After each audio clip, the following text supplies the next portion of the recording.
the things you were able to do in tracking down information, and we'll get to it, there's some suspicion that this was only possible with mass surveillance, like with NSA, for example. First of all, is there any truth to that? And second of all, what do you feel are the pros and cons of mass surveillance? There is no truth to that. And then my feelings on mass surveillance. If there was, would you tell me? Probably not. But yeah. I love this conversation so much. But what do you feel about given that you said child porn, sure. What are the pros and cons of surveillance at a society level?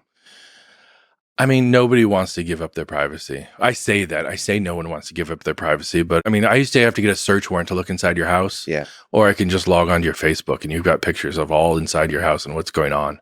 I mean, it's not, so people like the idea of not giving up their privacy. But they do it anyways. They're giving away their freedoms all the time. They're carrying watches that gives out their heartbeat away to companies that are storing that. I mean, what's more personal than your heartbeat? So I think people en masse really want to protect their privacy, and I would say most people don't really need to protect their privacy. But the case against mass surveillance is that if you want to criticize the government in a very difficult time, you should be able to do it. So when you need the freedom, you should have it. So when you wake up one day and realize there's something going wrong with the country I love, I want to be able to help. And that one of the great things about the United States of America is there's that individual revolutionary spirit, like so that the government doesn't become too powerful. You can always protest. There's always the best of the ideal of freedom of speech. You can always say "fuck you" to the man, and I think there's a concern of direct or indirect suppression of that through mass surveillance. You might not.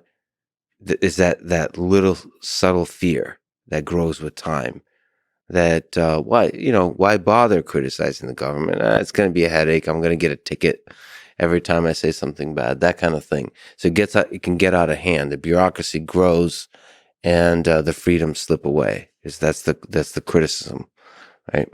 I completely see your point, and I agree with it. I mean, on the other side, people criticize the government of these freedoms, but I mean, tech companies talk about destroying your privacy and controlling what you can say.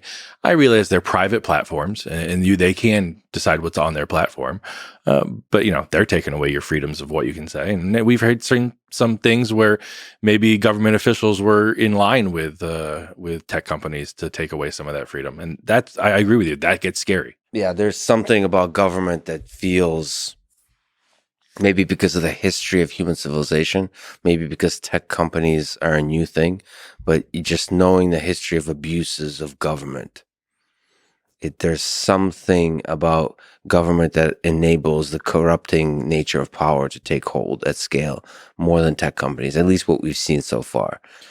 Yeah, I agree. But I mean, we haven't had a voice like we've had until recently. I mean, anyone that has a Twitter account now can speak and become a news article. My parents didn't have that voice. If they wanted to speak out against the government or do something, they had to go to a protest or organize a protest or, do something along those lines. So, we have more of a place to put our voice out now. Yeah, it's incredible. But that's why it hurts. And that's why you notice it when certain voices get removed. The president of the United States of America was removed from one such or all such platforms.